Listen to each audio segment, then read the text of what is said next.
Egypt के Cairo शहर से लगभग 500 किलोमीटर दूर लाइमस्टोन के बड़े बड़े पहाड़ हैं।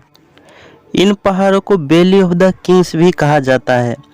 हैरत अंगेज की बात है कि ये वैली अपने अंदर रहस्यमयी राज छुपाए हुए हैं। रहस्यमयी राजों का पर्दाफाश करने के लिए किंग्स वैली में पिछले लगभग 200 सालों से एक्सकवेशन का काम चलता आ रहा है। तो चलिए शुरू करते हैं।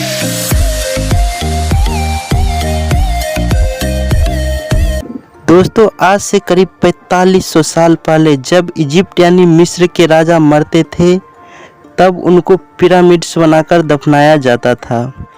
पिरामिड्स के अंदर एक विशेष प्रकार का रूम भी बनाए जाते थे। उस रूम में राजा के साथ साथ उनका खजाना साथ में दफनाया जाता था।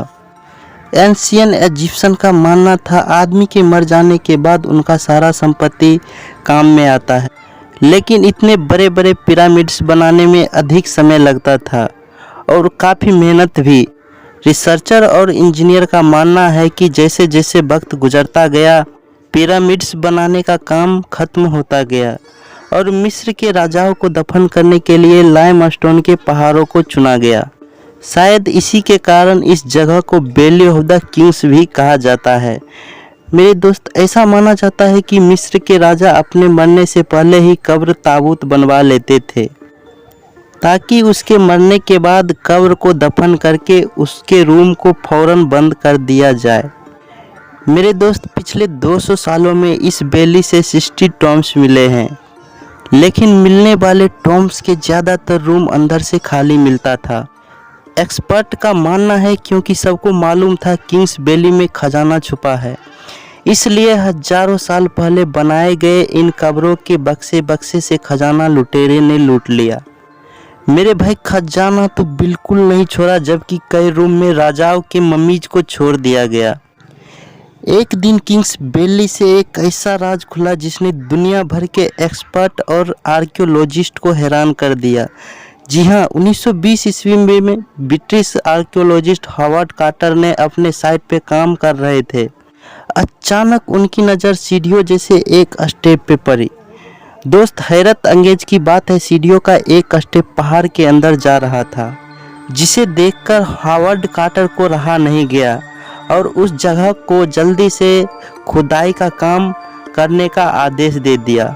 दोस्तों, एक्सकवेशन टीम खुदाई करते गए पहाड़ के अंदर से सीढ़ियों का स्टेप दिखने लगा। अब ये तो कन्फर्म था कि पहाड़ के अंदर बने सीढ़ी जरूर किसी खुफिया जगह तक ले जाएंगे।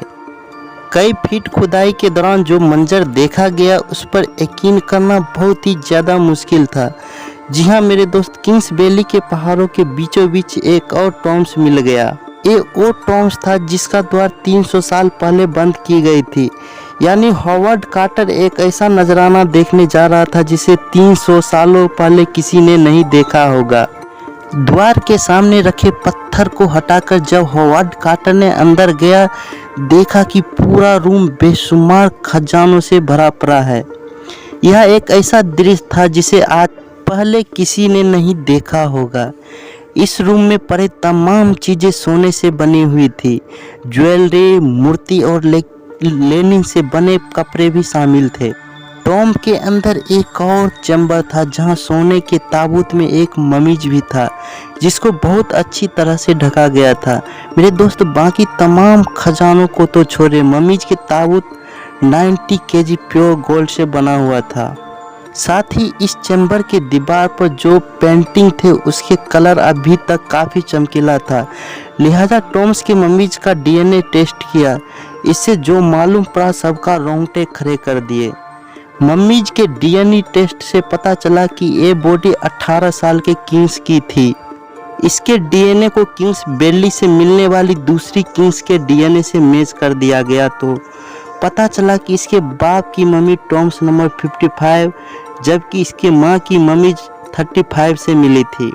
इसके बाप टूटनखामुन था। अपने बाप के गुजर जाने के बाद जब एक किंग बना, उस समय उसकी उम्र सिर्फ 8 साल का था, यानी अपने शासन के सिर्फ 10 सालों के बाद ही इसकी मृत्यु हो गई थी। टूटनखामुन से रिलेटेड तथ्यों की जानकारी आपके पास है तो हमें कमेंट करें। हाँ, और ऐसी वीडियो के लिए इस चैनल को सब्सक्राइब कर दीजिए। जय हिंद, मिलते हैं अगले वीडियो में।